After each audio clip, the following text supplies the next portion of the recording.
Tout ce qu'Arthur Kaganga doit savoir sur ses patients, il le note soigneusement sur cette petite tablette. Vous aviez le dossier du malade dans lequel vous aviez... Au cas où il aurait développé des complications, on pourrait facilement les suivre. On ne serait pas obligé d'aller chercher d'abord dans une pile de dossiers. Et là, on a une meilleure prise en charge du patient. Donc voilà un peu...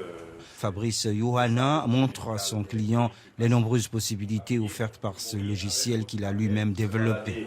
Ensuite, ici, vous aviez donc le dossier médical du patient. Des étagères vides où étaient entassés les dossiers de patients. Désormais, les analyses de sang, mais aussi le dosage de médicaments sont consignés dans un fichier accessible au niveau de chaque station, explique Fabrice Younawa aux employés de la clinique. Si est comme ça, il va vous dire les molécules qui constituent ce médicament, ainsi de suite. On ne peut pas dire que dans toutes les structures hospitalières en Afrique, on trouve Internet. Non. S'il y a Internet, c'est peut-être une fois sur deux, ou bien une fois sur trois. Donc, il fallait trouver une solution qui ne dépende pas d'Internet pour pouvoir travailler. Grâce à un système informatique intégré à l'intérieur de la clinique, les échanges deviennent faciles et rapides.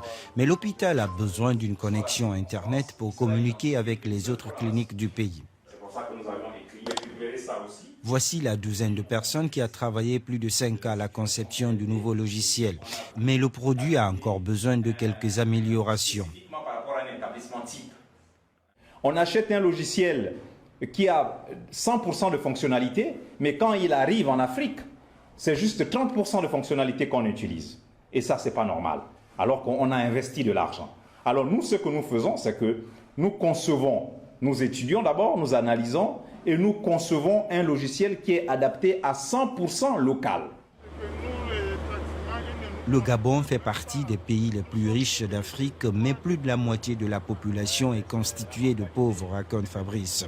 Lutter contre la pauvreté et le manque de perspectives sont entre autres l'une des raisons qui a poussé Fabrice à regagner son pays après ses études en France.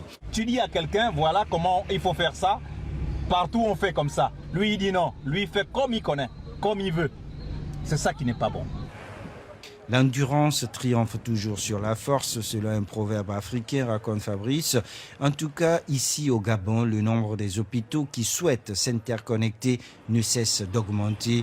Et depuis quelque temps, Fabrice travaille pour rendre tout cela possible.